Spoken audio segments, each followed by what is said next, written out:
I'm going to be moving around some. Ignore me the best you can, because I'm going to be coming in closer sometimes. Turn your cell phone off, beepers off, everything.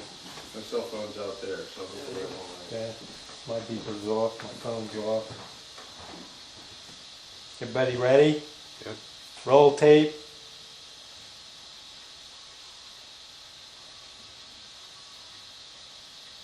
Okay. Speed. What's your earliest recollection of Stanley steamers, and how did you get involved with them, and why? Well, the Marshall family, 100 years ago, 2 generations back, was very much involved in steam. Originally through the paper and fiber mills, which was the family business. My grandfather and his brother decided they didn't want to be farmers anymore, and they liked the paper business better, so they had an old paper mill up the stream here a mile, and then came and bought the mill right down the hill from where we are now. So when my father came along, he was 12 years old when the house here on this property was built, and the family moved in here. He just grew up with steam engines in the mills. Many people did in those days. Steam was known much better than any other kind of power, other than maybe water power. And so it was not unnatural that people knew something about steam, and especially the mechanical types, wanted to learn as much as they could about steam engines and boilers and everything that went with it. So my father, when he was a very young man, when he was a boy actually, talked his parents into letting him quit high school in the 11th grade if he would study mechanics.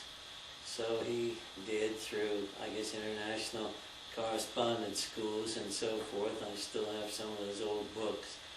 And in that way learned a lot about steam and other mechanical things, which he took to like a duck takes to water. I mean, he just loved things like that. And so he was very much involved from the time he was a teenager in taking care of the machinery in the mills. He told me a story that he was firing the boilers down here on a winter's night because a paper mill has to run around the clock. If you shut down at all, you shut down a couple of days for a weekend, but once you start up on a Monday morning, it doesn't pay you to shut everything down each night, so it's a 24-hour deal when the mill is running. So they had to have people attending the boilers at night as well as in the daytime. So my father was keeping the steam up and keeping the coal furnace going under the boilers properly, but there was a lot of spare time, and you would tend to doze a little bit, or you would tend to read something maybe in between and come back and do your job every half hour, or however often you had to do it through the night. So he had a newspaper down there, and he read in there of the Stanley Rocket, this high-speed Stanley racer, which had just won the world's record, had broken the world speed record in an automobile on the beach at Ormond Beach, Florida. This was January 1906, and the record speed was 127 miles an hour. Well, my father was 20 years old at that time, and any 20-year-old reading a story like that, naturally he's captivated by it. And he, of course, knew that Stanley steamers were being made along with hundreds of other makes of early automobiles, of which 10 or 12 makes were steam cars, actually. There were really more than that, but there were about 10 or 12 people who had made a number of steam cars, were actually in business building steam cars prior to this 1906 date when the Stanleys broke the speed record. But after that, he just knew that he had to have a Stanley steamer. So he got his first one about 1908, and his second one in 1910, and became a dealer to sell Stanley cars in this area in 1910, and so forth. Well, when I grew up, we didn't have a Stanley here on the place. I had only heard these stories about Stanley steamers and how fantastic they were and how smooth they were and how fast they were. Well, the smoothness was definitely there. They were much smoother than any gas cars of that period, internal combustion engines of that period. As to how fast they were, this was partly legend and partly fact. Of course, we know that Racer broke the world speed record, so it indeed was fast. But a lot of the times, the speed that a Stanley could go was for very short spurts, because you didn't make your power as you were using it, as you do in a normal gasoline engine. You made your power and you stored it in a boiler. And then as you needed it, you opened the throttle valve between the boiler and put more steam back to the engine. The car would go faster. So consequently, if a Stanley steamer got into a race with a gas car of that period, and they were going down the road, and maybe a gas car would run 45 miles an hour, let's say, and hold that speed indefinitely, a steamer would run 60, but not for very long. So they would open the throttle and buzz past, and everybody thought the Stanley was the fastest car in the world. And then they'd get down the road just barely out of sight, and the steam pressure was pretty well down by that time. They'd pull around behind the barn, let the steam build up again, and the gas car driver never knew that the Stanley wasn't 3 or 4 miles ahead of him. So the legends built up that these cars were very fast. But as I started to say, when I grew up, my father had Packard cars, and that's why I still have a little interest in Packards. But we didn't have any steamers around here. The last Stanleys were built in 1924, which was the year I was born. And so every once in a while my dad would tell a story about when he used to drive Stanleys and sold Stanleys in this area and how great they were. I was about 12 years old when we were on a trip up in Maine, and driving along, my father, I guess out of the corner of his eye, spotted this little Stanley outside an antique shop in Farmington, Maine. So he stopped, and he found out, or he soon discovered it was about a 1904 Stanley, very similar to the little 1905 tiller steer car I have now. And he sat me behind the tiller and took a picture. I have no recollection of that day, but I have the picture, and I know what day it was, but it didn't make an impression on me. Of course, I didn't see the car run. Now, this was a little car that probably hadn't run for years, and it was for sale at this antique shop. Well, time went on, and really it wasn't till about the time I was 16 that my father started talking about a Stanley that he knew was in this area 4 miles away, that was owned by a farmer named John Becker, and he had sold John this car in 1913 when the car was new, and Becker still had it. This is 1940 now. And he said he heard that some teenagers were trying to buy the steamer just to have fun with it, and he said they wouldn't really know how to run it or how to operate it. He said, I think I'll go up and talk to old John and see if he'll sell it to me. He said, I think I'd like to have something to play with again, have a steam car to play with again.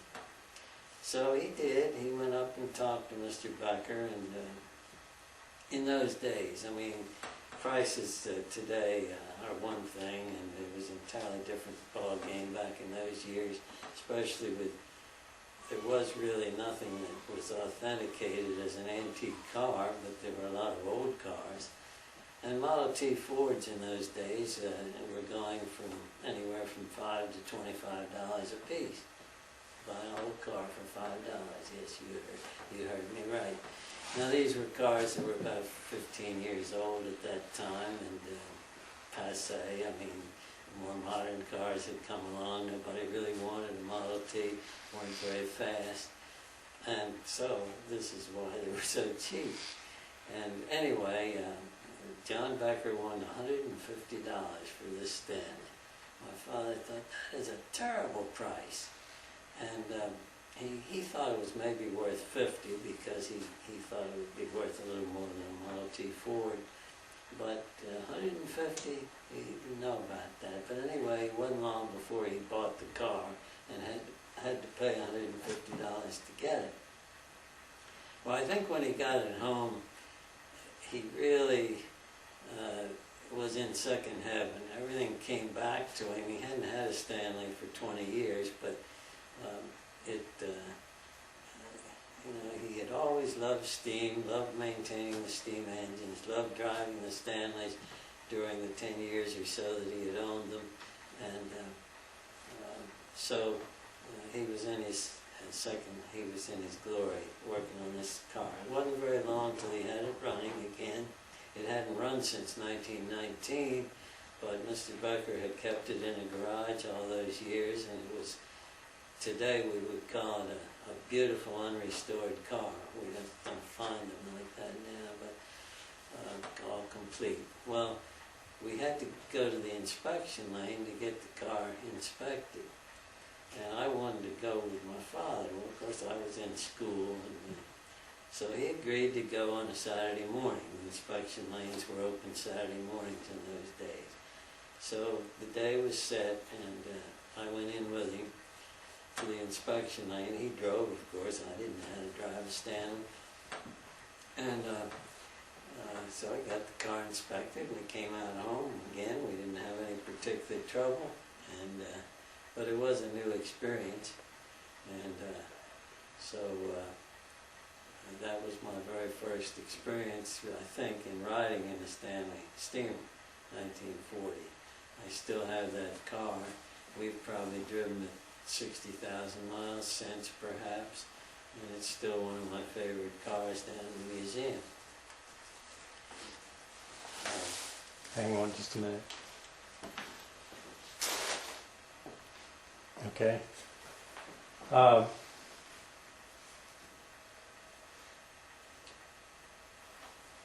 So, how long was it then before you really caught the fever and decided that you wanted to buy a car?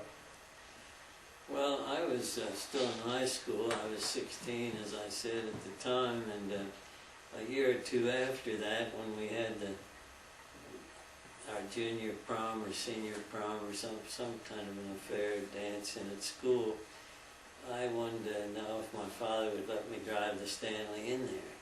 Well, he wouldn't, and it was the smartest decision he ever made, because I didn't know how to operate the car, and I would have, I'm sure, met with disaster that night had I tried to take it in there.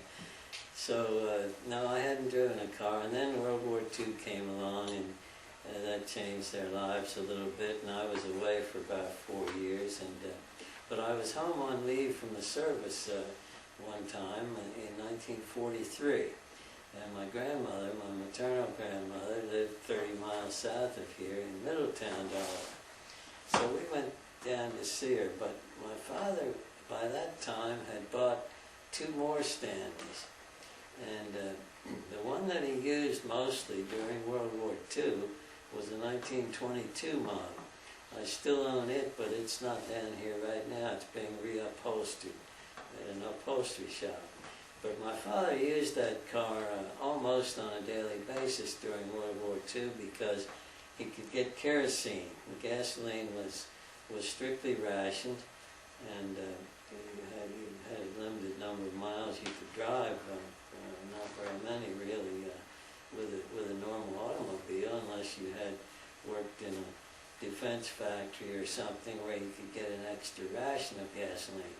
But kerosene was not rationed. It was before the days of jet airplanes, and it was sort of a byproduct. There wasn't much use for it. So my father went to the ration board, and they gave him a very liberal ration of kerosene, so that meant he could drive the Stanley almost almost as much as he wanted. So we went down to see my grandmother in the Stanley this day. And when we got ready to come home, my father said, "Would you like to drive?" Well, that was the first time I ever drove a Stanley. He operated, obviously, but I drove. And from that time on, I wanted one, but it was 3 more years before I got home to stay, and so it was 1946 when I was able to buy my first Stanley. Once you, what model Stanley was that you bought, and what did you do with the car? Well, my dad, just to back up on that, in 1946, my father had bought a mountain wagon. He wanted to get a Stanley mountain wagon, and he'd heard of 2 or 3, but he finally was able to buy one from George Monroe up in Massachusetts, and we went up in the fall of 1946 with the intent of driving it home from the Boston area. And this car had been running off and on over the years. It had been used as a truck up in New Hampshire to carry lumber out of the woods, and it had it looked rough. It had no top on it. It was all in shreds, and somebody had painted the car black, and the paint wasn't very good. It really looked rough. But we started home, and we would have made it in 2 days if we hadn't had tire trouble.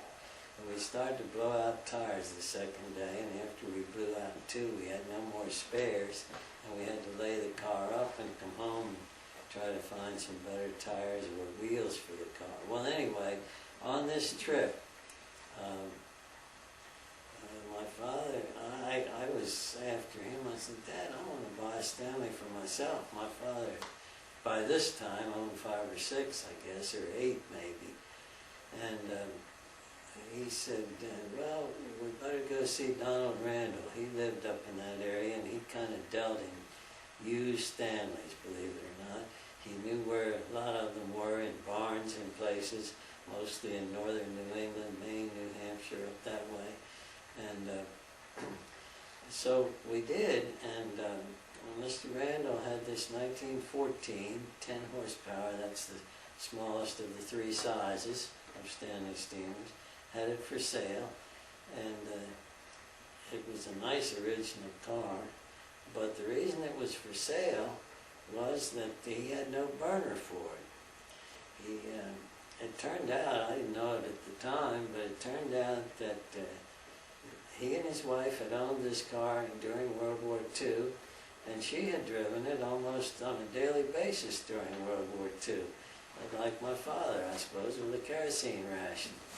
And somehow they had cracked the burner and had to throw the burner away. And for that reason, they gave up on the car and were willing to sell it without a burner.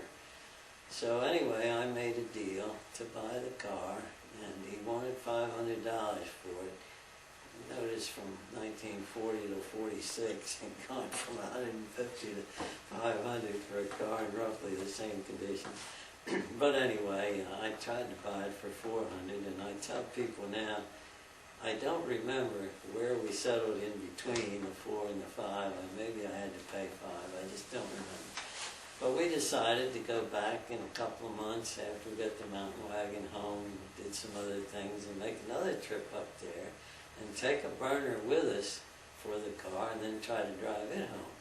So we built up a burner down here. Actually, my father did most of it because I didn't know how to work on a Stanley at this point. I hadn't really learned much, but I was anxious to learn. But anyway, we took the burner back, and in very cold weather, prepared the car up there to drive it back home. They had a cold spell just about this time of year. I think it was the first week in December, and it was cold. But anyway, we made out well coming home, drove home in 2 days, and that was my, well, I had actually driven the mountain wagon most of the way home 2 months before that, so I was learning, but that was the first car that I owned, and the only one that I owned for a long time. The rest of the cars here, as the collection grew, belonged to my father, and he had them scattered around, and we didn't have much storage space here. That building down there was not built.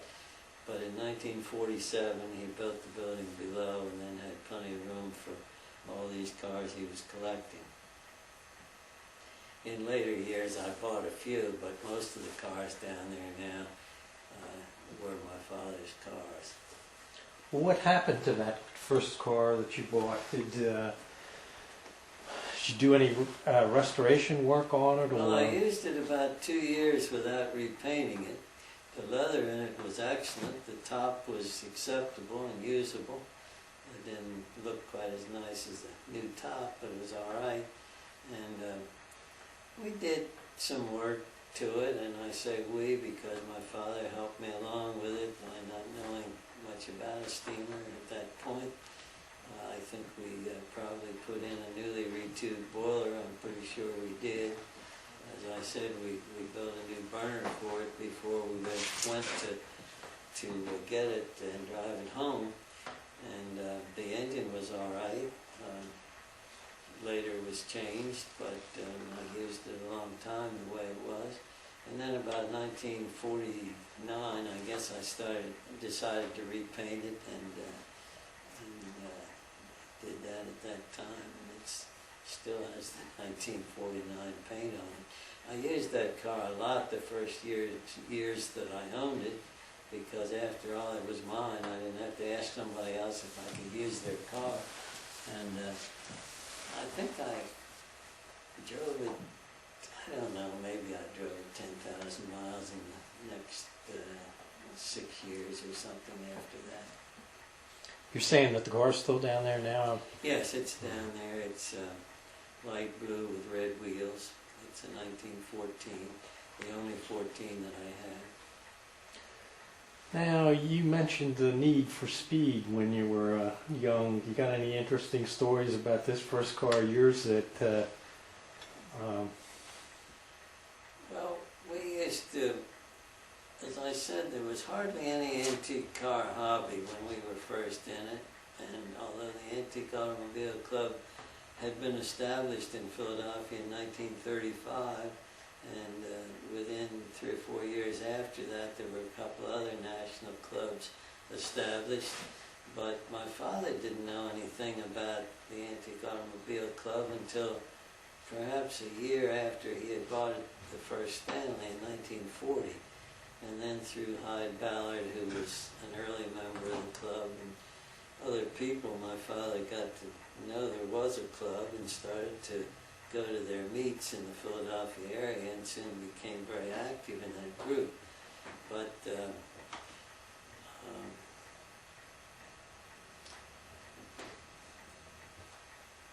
I lost my train of thought here, which happens to an old man. The need for speed, I don't know Oh, if need it... for speed. Yes. Your dad seemed to want to drive fast in his younger days. Yes, and my father used to talk about driving fast, and in fact I have quite a record, a paper trail on that Model K Stanley down here, which is a 1908 car, which I could say my father owned it in 1910, and that's partially true. What happened to that? He bought a used Model K Stanley, 2 years old, in the summer of 1910, and took a picture of it soon after he got it alongside of what was still his father's home then, up here alongside the house. We still have the picture. In 1930, well, when he owned the car, he documented the fact that he took it up to where they had a good stretch of straight road, and that wasn't too many places in those days, right? But this seemed to be near Quarryville, Pennsylvania, and I have never been up there to try to find that stretch of road, or it probably doesn't even look the same today. Probably a lot of stretches of good road up there now. But he said he drove the car 5 miles in 4 minutes on this stretch of road in 1910. I know also that he made a trip in that car out to Piedmont, West Virginia. As I mentioned earlier, my father was in the paper business. They were interested in visiting other paper mills around, and the Luke Paper Company was out there at Piedmont, I believe, which is near Cumberland, Maryland. It's just down the river, up the Potomac, whatever it is there from Cumberland. And so they went to an automobile club, I think it was probably the Delaware Motor Club, to try to get a map or directions of what the best way was to drive to Piedmont. This is 1910. So they told them how to go and this and that. And those early directions, like some of the AAA Blue Books and all, they didn't have maps as much as they had directions. Go to a barn and turn right and get down to a covered bridge and bear left, this kind of thing. But this is what you followed to get somewhere. And I don't think they had thought about numbering highways at that stage in America. I think the route numbers came along probably in the 1920s for the first time. But anyway, they had quite a trip, and he took 2 men with him. And so that meant that it's a 3-passenger car. It's really a 2-passenger car with a little folding seat in back, which the Stanleys called a rumble seat, but which everyone else called a mother-in-law seat. And so the 3 fellows had to occupy these 3 seats, the 2 front seat and the mother-in-law seat. Well, anyway, they were all young and they didn't mind that, but I guess the roads were really bad.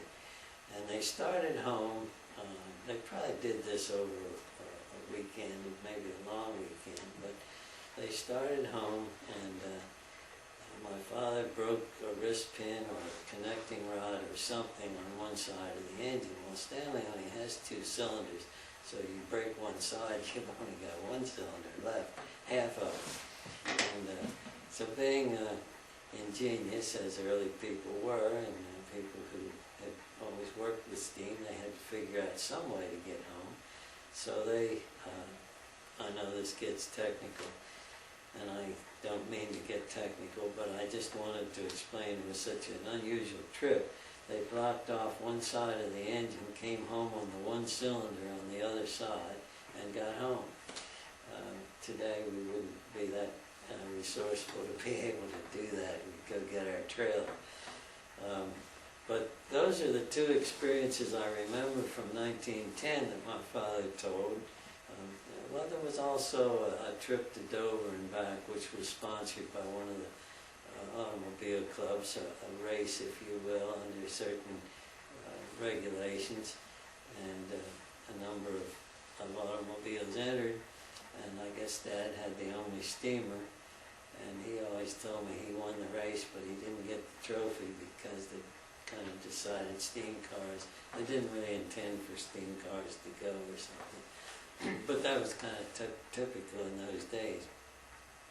So he sold this car to the Foote brothers in Avondale in 1913.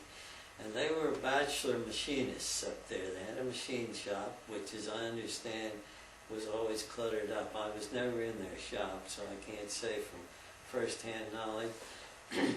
But they were excellent machinists, and they used to do some work for the mills down here, as well as for many other people. So they bought this Stanley from my father in 1913. So that was the end of that particular car as far as my father's ownership. I started to tell you that I could say the car down there is that car, so I'll follow through on that story. The Foote brothers, apparently, like a lot of mechanical people, decided to tinker with it and change this and that. That was not uncommon. That was one of the fascinations of a Stanley, that mechanical people would buy these cars because they were easy to work on if you knew a little about steam. They were easy to modify and change a little bit. And all these owners thought they could improve on them by little changes. They usually made them worse, but they thought they could make them better.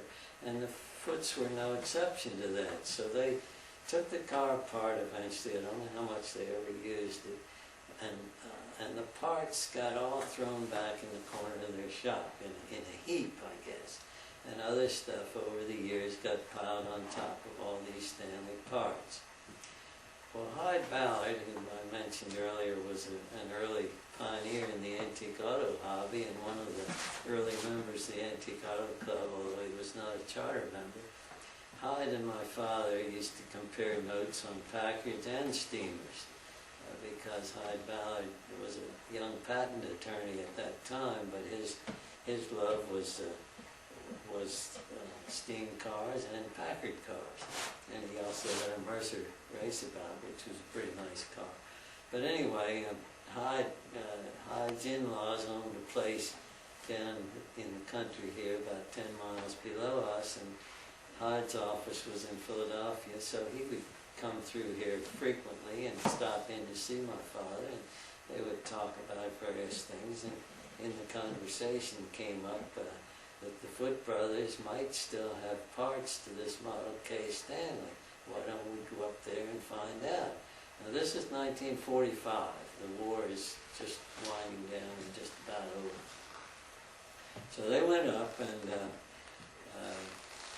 the Footes told them that what they had was back in the corner. And so when they started to dig a little bit, they started to find Stanley parts back in the corner. So Hyde and my father weren't quite sure who this stuff would belong to. The Footes were willing to get rid of it for probably scrap price or maybe for nothing, I don't know.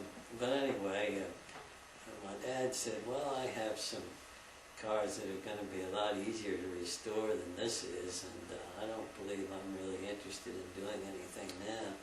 And Hyde said, well, if you don't mind, then I will dig in and find everything I can and gather it up and take it home with me. So that's what he did. And we didn't hear much more about it, but in the early 1970s, Hyde was getting a little more free time, and he thought he would like to try to build up a car and make a Model K again out of these parts. So all he had to work from was this photograph that was taken of that car sitting alongside our house here in 1910. The sun was apparently out that day, but it was a black and white picture, but there were shadows. And where you couldn't see a valve on the dash, I figured that has to be a shadow of that valve stem and valve handle, so I can figure about where the valve was supposed to be on the dash. So that was sort of the way he restored the car. And of course he had a catalog showing what a Model K should look like. And within 4 or 5 years, he had put together a car, a very credible reproduction, if you want to call it that. Some original parts, used what he could of the original car. The body is probably half original, half new. I think the springs, the wheels, the frame, and a lot of the mechanical parts are original. But to say that that is the car that my father owned in 1910, it is stretching the point a little bit. Well, anyway, I never expected to own the car, and when we used to do work for people on Stanley cars here, I had a fellow working with me, Weldon Stump, who is not living now, but we would take in work, and we took in Hyde's Model K one time.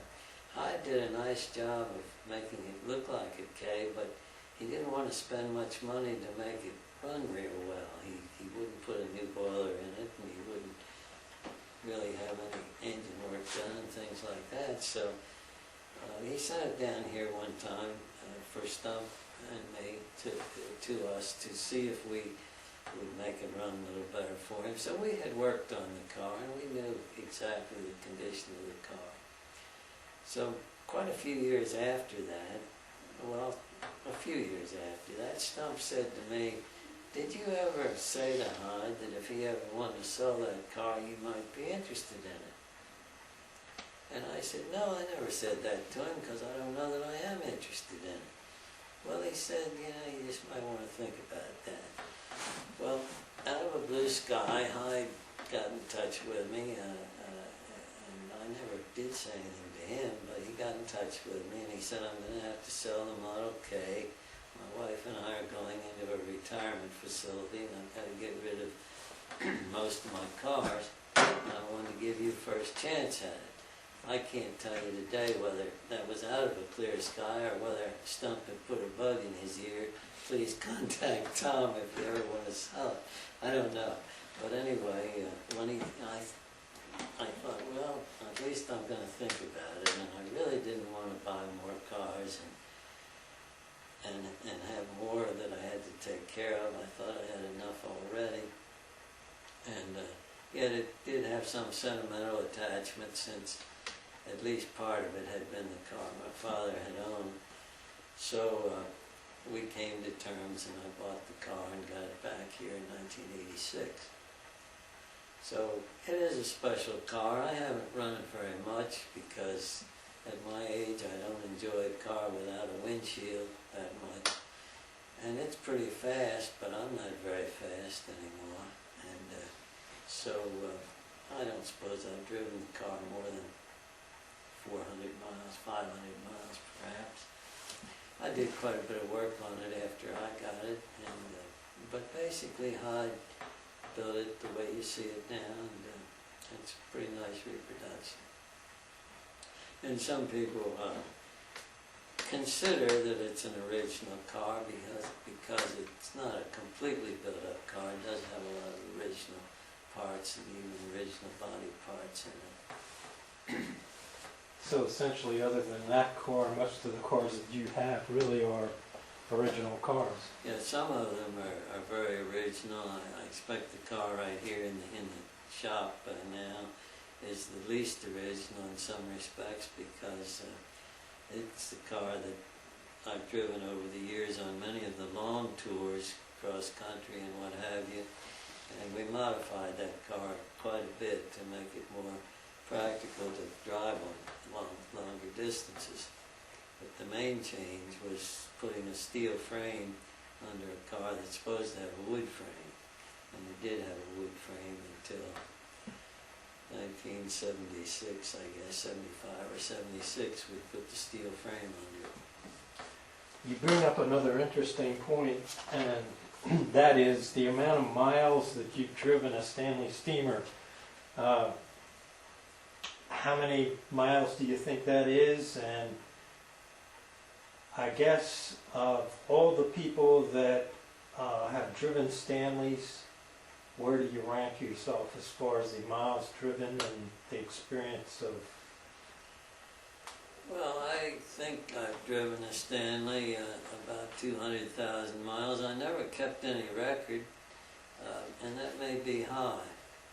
But just trying to figure the number of miles that we have driven, the number of the cars that we have in the collection, and adding all those up, I would think it has to be certainly 150,000. That might be closer to it. The car I just mentioned that we used on the long trips, it has the steel frame now.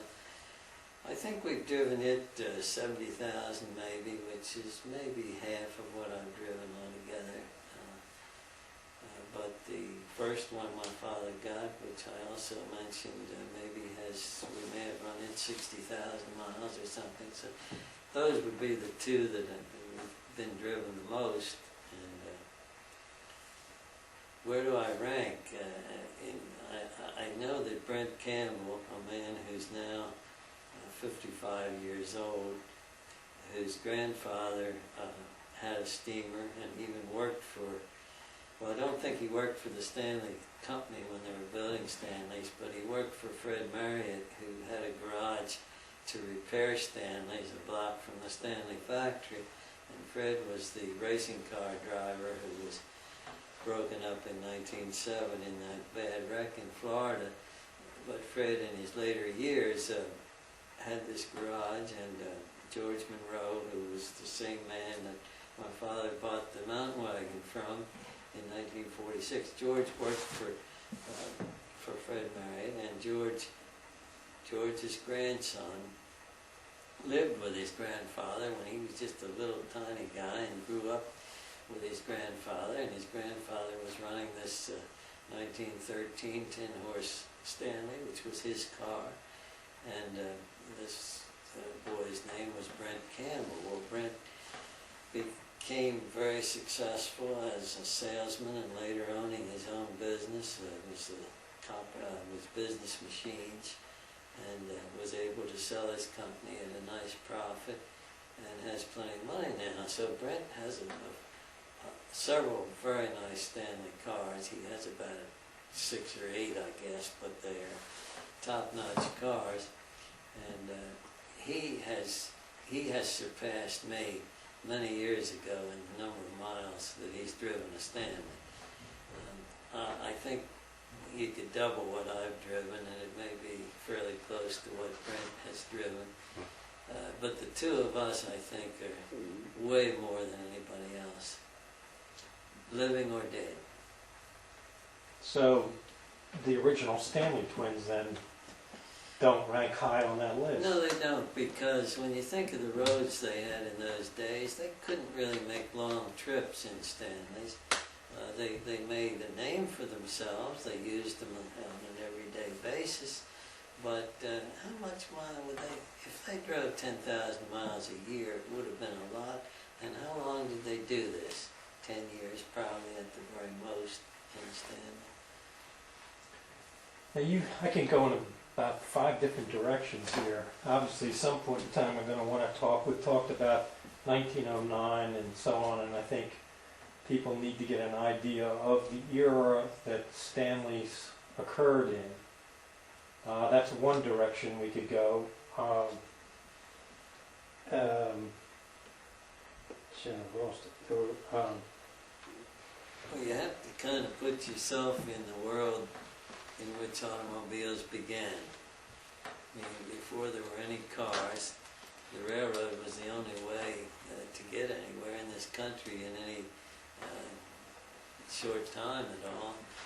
And otherwise, on our roads, you walked, you rode a bicycle, or you rode horseback, or you had a buggy, and that's how you got around. And you're talking 12 miles an hour maximum, and you couldn't do that for very long a time. So when you think that people grew up in that kind of a world, and then all of a sudden we talk about automobiles, we're not talking about 1999 automobiles or even 1950 automobiles. We're talking about something very primitive that at first looked like a buggy. Many of these early cars were built by tinkerers. A lot of them had bicycle shops. It was kind of an outgrowth of a combination of a wagon, a buggy, a bicycle.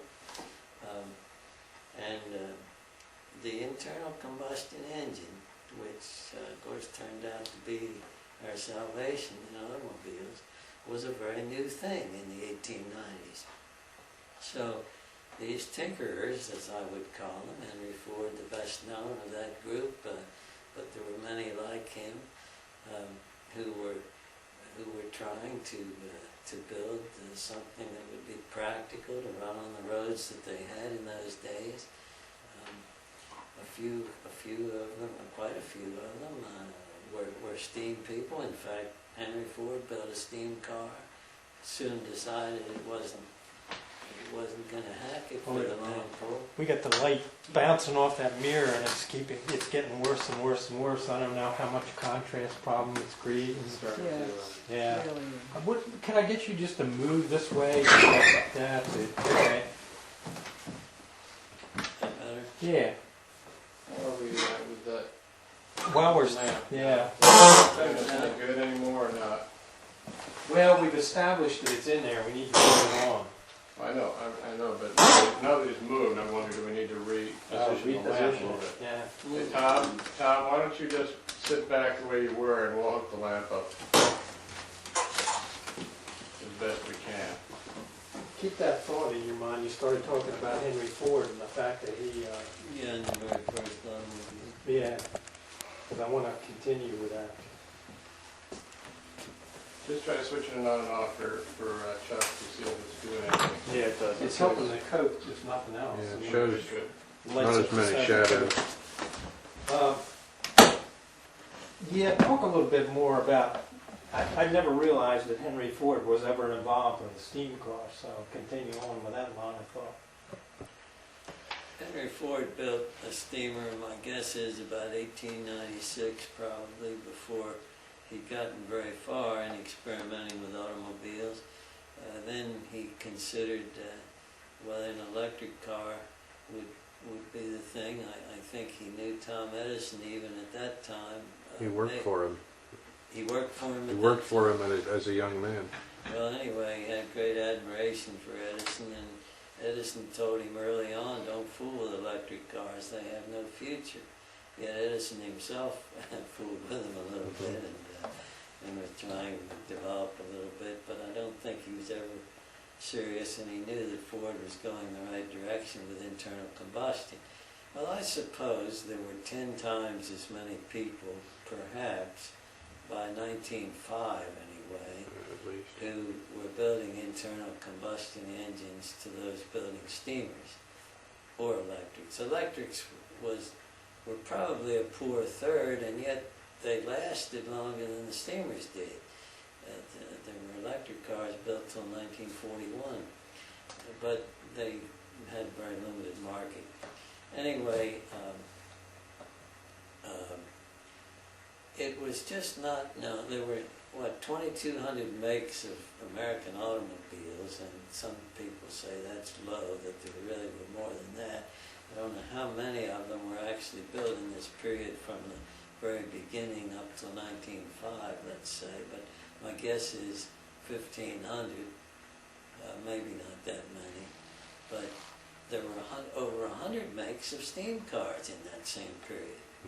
Now, a lot of these cars we never heard of because they maybe built 1 or 2 cars and had some promotional stuff going, but really never were able to do much. Some of them may have been strictly promotional deals that never built any cars.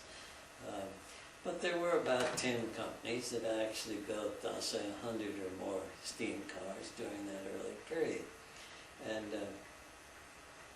the Stanley twins, I don't think had any thought of going into the automobile business. They weren't bicycle makers, and they weren't that young.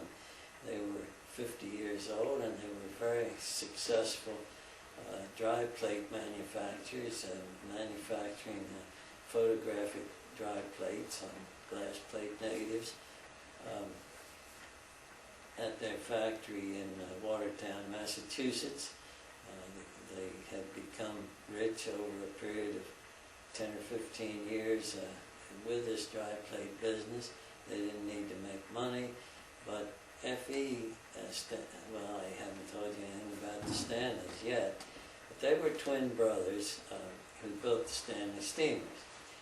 And why do we talk about Stanley steamers? Well, certainly they became the most famous of all the steam cars, and they stayed with it longer than any of the other manufacturers did. The White steam cars built in Cleveland, originally by the White Sewing Machine Company, were the second most famous, and they built just as many cars. They built more cars than Stanley did during the period they were building steam cars, but they only built steam cars for 10 years, whereas Stanley built them for almost 25 years. But in the beginning, the Stanley twins had been born to a farm family up in the wilds of Maine, Kingfield, Maine. They were the second and third sons of a family that eventually included 6 boys and 1 girl. And the whole family, even though they were farmers, they were quite well educated for their time. And these twin boys had all kinds of enterprises going when they were just little fellows. They had a sugaring business to manufacture maple syrup and all that. And but they both became school teachers at an early age, around 20 years old. And in those days, you didn't need a high school education plus 4 years of college plus something else to be a school teacher. If you were the smartest kid in the class and that community needed a school teacher, you were probably it. And F.E. Stanley's wife, so the story goes, started teaching school at age 13. But so she was a veteran school teacher when F.E. met her when they were about 20, and they got married almost right away. But the twins were both school teachers, and but they always had artistic talents. They were interested in music. They were interested in drawing. F.E. in particular became quite a good charcoal artist, doing charcoal portraits, and was quite successful at that. But his subjects had to sit there for a couple of hours or longer while he did these portraits. And but during this period, he had a patent in 1876 on an airbrush, and this was a device. I believe they coated the paper that they were going to do the portrait on with charcoal, and then with this airbrush, they would blow away the black places where they wanted to lighten it up and do the portrait that way. So he had this patent on an airbrush, which apparently was quite advanced for its time. And then a little bit later on, he realized that if he could take a photograph of his subject rather than having him sit so long, then he could work from the photograph to do his charcoal portrait. So that's how he got interested in photography. And dry plates, when I say dry plates, the original photographs were daguerreotype, and then he got into the Civil War period and Matthew Brady and all those fellows who had wet plates, if you want to call them that. They had to, as I understand, carry all their chemicals right into the field with them and do so much that way. Very bulky. They had to have 2 or 3 people carrying stuff for them. So the dry plate, of course, was a big advance of that. Pardon me. Advance on that principle, and the dry plate enabled people. Emulsion was put on a glass plate ahead of time, and then in a dark room, and then dry plate covers were put over this plate to keep it from being exposed to the light, and a photographer could carry these plates with the covers on out into the field, and then when he was ready to use a plate, he put the whole plate holder in the back of the camera and then pulled the holder away, leaving just the glass plate in there to be exposed. After he'd taken his picture, he did the same in reverse, put the holder back in, which kept the light away from the plate, and then pulled the whole thing out of the camera, put it back in his case, went back to the studio and developed it. Well, this the Stanleys did not invent, but they were interested in this process. And F.E. invented a process for putting emulsion more evenly on the plate. And this was the key to their success. And so in 1884, he invited his twin brother to come into business with him. The twin brother, F.O. Stanley, had been manufacturing mechanical drawing instruments and selling them to schools. And he was doing all right, but they had a fire and burned the factory down. And he lost everything. I guess he didn't have it insured. And he had to borrow money and was trying to build it back up again, but wasn't long after that till F.E. had been so successful with the dry plates and needed help, needed somebody he could trust. And so he invited his twin brother to come in with him, and from that time on they were together 50-50 in the photographic business, which was very successful for both of them, and in the automobile business later on. But as I started to say, they really had no idea of getting into the automobile business, but the story is that F.E. didn't like horses very much. he hated to have to take care of horses. And I think about this a lot, you know. Today when we see young people who like horses as a recreational thing, especially young girls and women and all, they don't realize that if you had to take care of these horses and rely on these horses for your transportation every day, it might not be quite so much fun. And horses had a bad lot anyway throughout history. I mean, men treated horses terrible. But anyway, that's off the point. So Effie tried to teach his wife, he didn't like buggies and horses, tried to teach her to ride a bicycle. That was not successful. She was a rather large woman and she crashed or something, and that was the end of the bicycle. So he thought, well, maybe I can build a little motor carriage where we can ride side by side. So she went over to Paris with their eldest daughter on the trip and stayed 2 or 3 months over there, as people did in those days. And Effie was back home, and they would correspond back and forth. And he kept writing, please find out what people are using in France in the way of automobiles, because Europeans were ahead of Americans at that point. This is about 1897 now. And she would write back and say, well, we went to the Louvre today and enjoyed it. And he wasn't getting any information about cars, but anyway, he decided that he would try to put together a little steam buggy. And he did. And it wasn't long after his wife came home that he was able to give her a ride in it. Well, his twin brother, seeing all this, said, I want one. So they built a second one. And the second one was a little bit improved over the first one, but they were quite similar. And this meant that the two twins could race each other.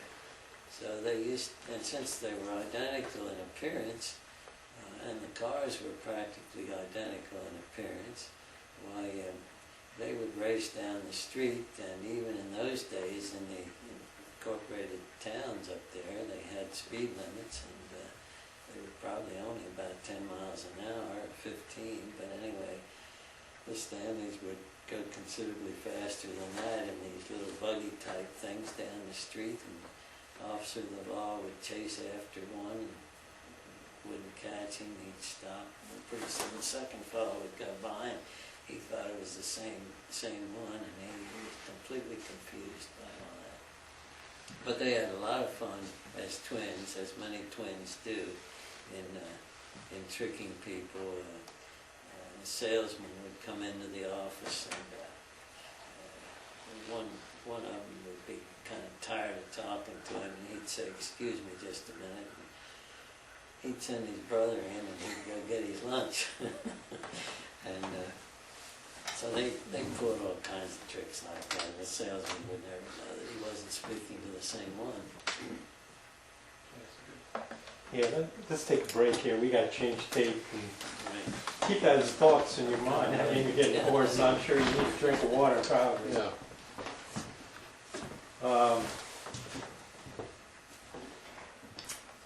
Let me think. What do you like and what do you don't like? What do you, All what of do you- it. What do you want me to kind of focus on or study? No, this is important history.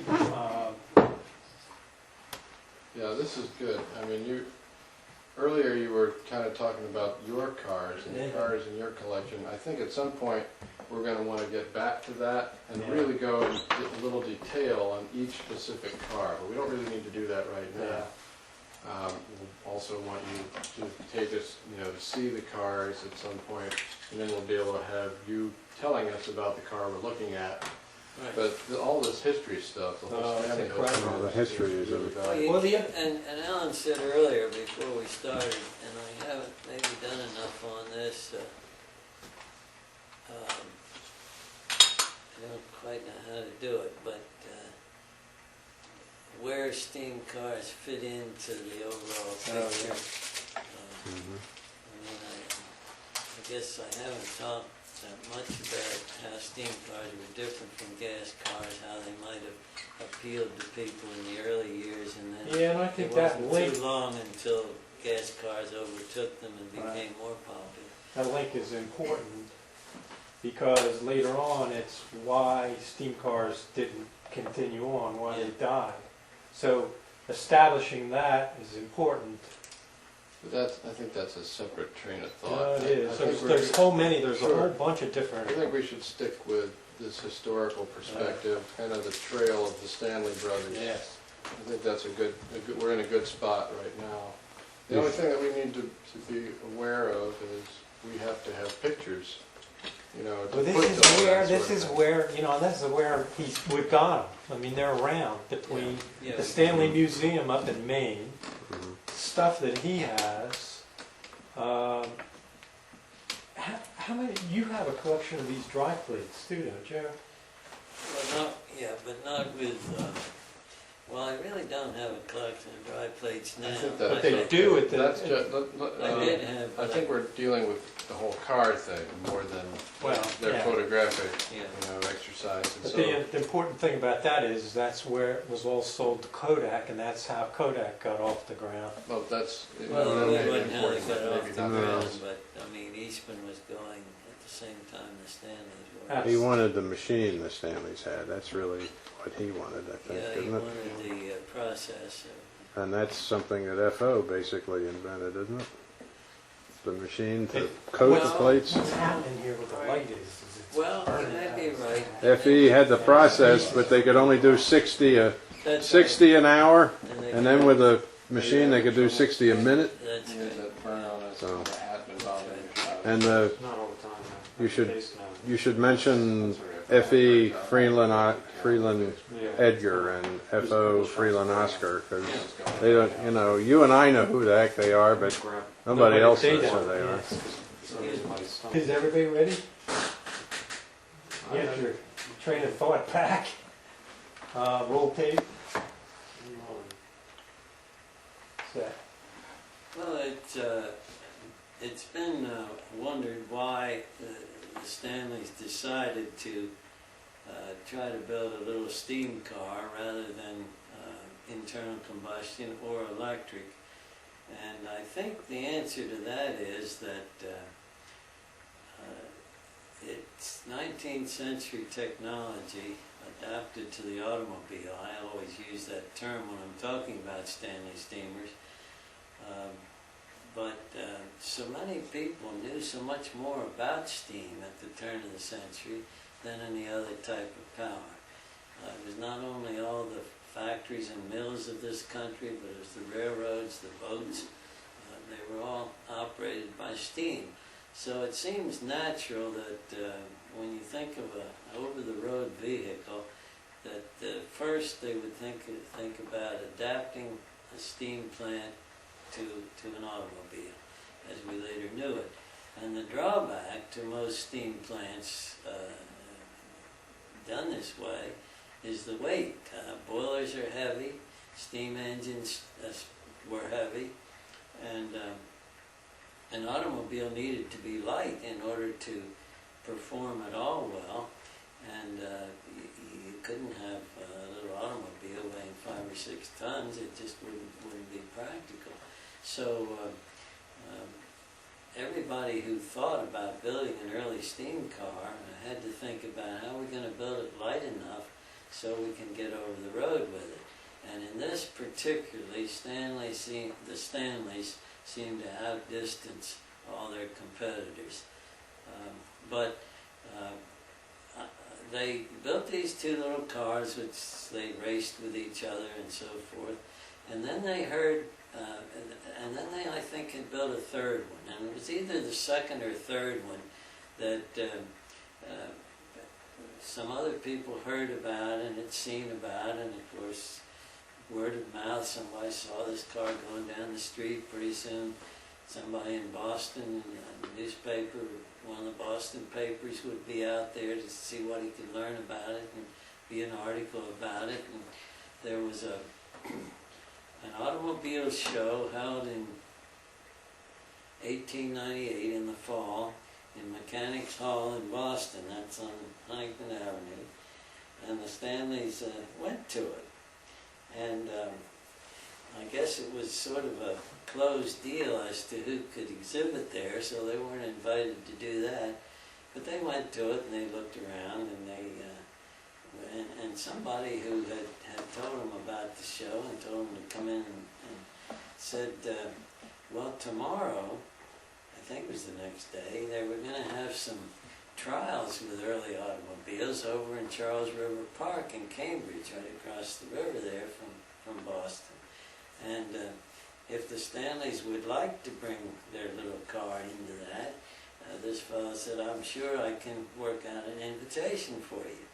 So they decided to do it. So Effie and FO both went over to Charles River Park. I'm sure they drove over there from Newton, which wasn't all that far, 8 miles maybe, in this little car. And the two contests that were best known from that day, one was a trip around the track. I don't know, I guess it was just one trip around, half mile, was it? A half mile track, or third of a mile maybe. But anyway, FE did the driving that day, and FO was sort of standing around fielding questions and promoting his brother and his efforts with the little car. And FE went around the track at an average speed of just under 30 miles an hour. Well, now this is 1898, and that was the top speed for that day by far. The other contest was they had built a ramp there, a steep incline, and they wanted to see which cars could go up the ramp and how far they could go up. And I guess it got a little steeper as it got near the top, and the top was way up. I don't know how they had it supported, but it was a temporary arrangement. And they had quite a few men around there, husky fellas, to assist. If a car got stuck on the ramp, they could run up and ease it back slowly and this kind of thing. So several of the other competitors, I don't know how many were there, but my guess is 8 or 10 other cars were there trying to compete in these events. Several had tried it, and one would get up 1/3 the way and back down, and another about 1/3 the way and back down, and a little bit more.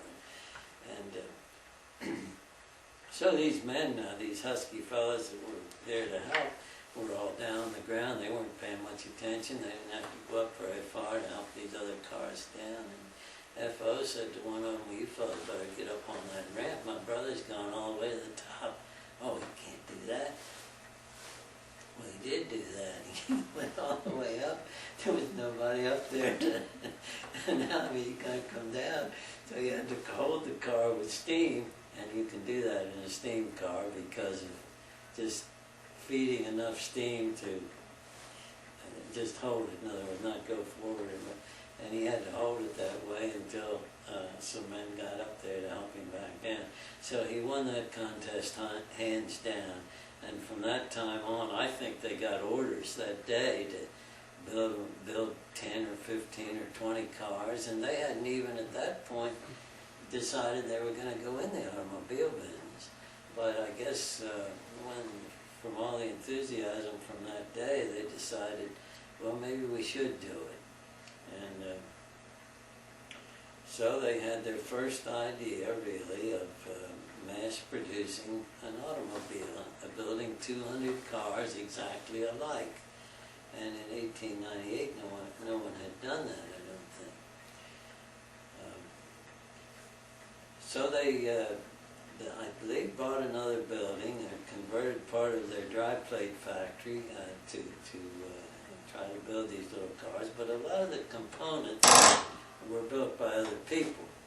And the first engine they got, I think, was built by, was it the Mason Regulator Company? Built that first engine. And when it came to them, it weighed 3 or 4 times as much as they wanted it to weigh. It was too heavy.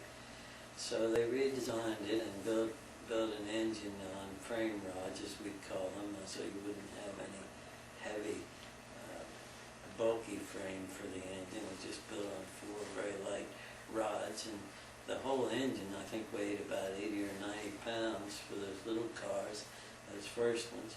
And the boiler was the same way. Boiler technology in those days was a heavy, monstrous thing weighing several hundred pounds. Well, they only wanted the whole car to weigh 400 or 500 pounds, because these basically were just little buggies, you see. They weren't very large. And so they designed a boiler, which was, that design was used in every Stanley car that was ever built after that. And the NASA people used that principle in developing high-pressure, low-weight vessels in the space program. But the Stanleys did it starting before 1900 by wrapping the shell of the boiler with many layers of piano wire to make it strong for higher pressure. And they carried very high pressure for those days. And even today, people shudder at the pressures. The world racer was carrying 1,000 pounds, the speed racer in 1906, and supposedly about 1,300 pounds in 1907 when they had the accident. So that was, but the standard stock cars were 500 or 600 pounds by 1903 or 4, so that was a lot of pressure. And they did it by having this unique design of building a boiler, which really can't explode.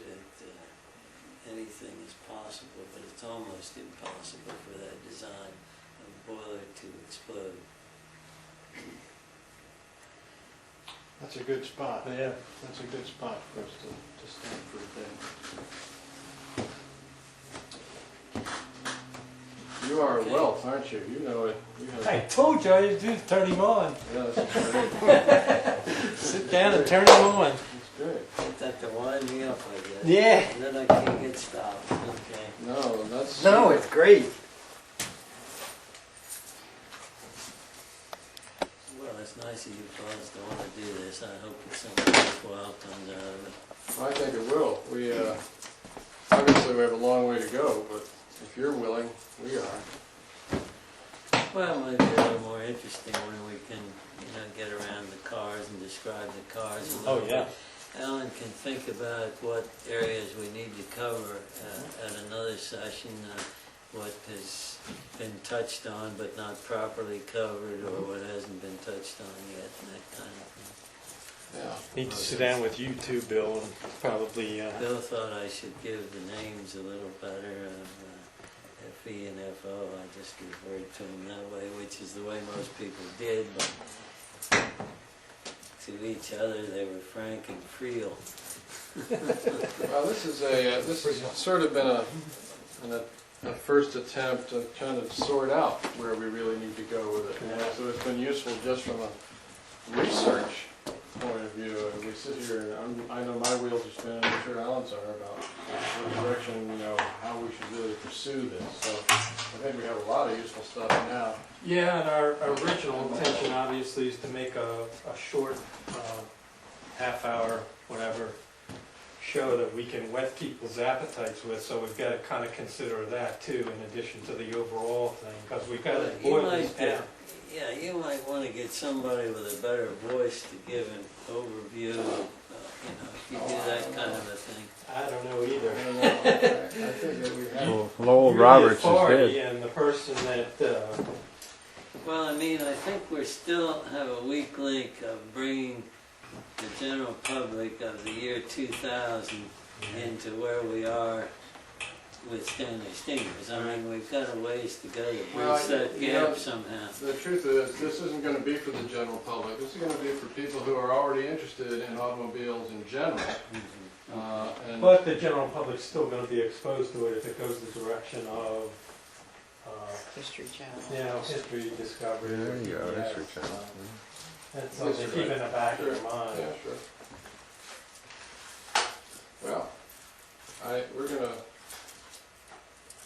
talk about everything we've got, and then figure out what it is we've got, and then figure out where to go from there. The next phase. So this is okay with you for us to come back and have a, Yeah, we Some plan more to start session? working in, we're not gone away for a while. as Well, far as I know. ultimately, the other thing too, obviously, that we need is you know, yeah, talk about the cars, but also go through, eventually down the road, we need to see some of the cars running out on the road, we need to get shots of them.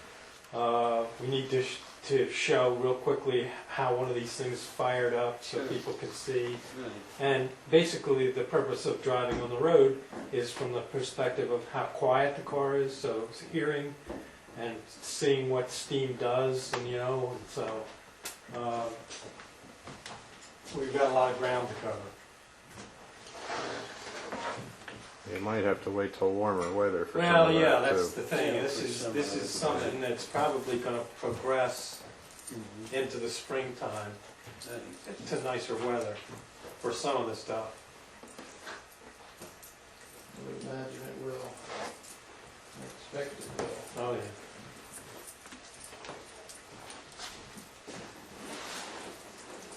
Well, we're gonna get the stuff back in its locations. Don't worry about it, any stuff that stays in the shop, I can put it back.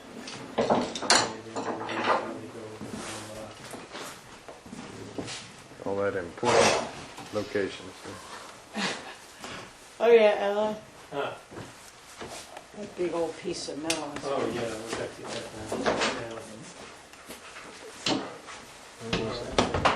It's not heavy. Oh, no, I had to grab something and I could cover it up, and that's the quickest thing I found. Ugh. Before you put your camera away, I got some stuff outside. Well, Yeah. Could I, you might Somebody- want to get a I couple. got of Go in the things cellar? Down the cellar. The light is more interesting now than it was. In fact, right now, it's really good. The sun's just about to go down. yeah, there, that's good. Don't rub it on your foot. No, I know, it'll cut the foot off.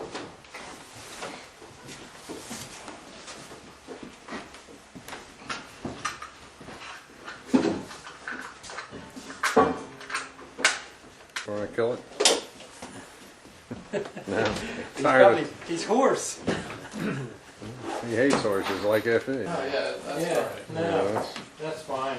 That's why they have, It was, the questions are just to, you know, turn you on, Yeah. get you going.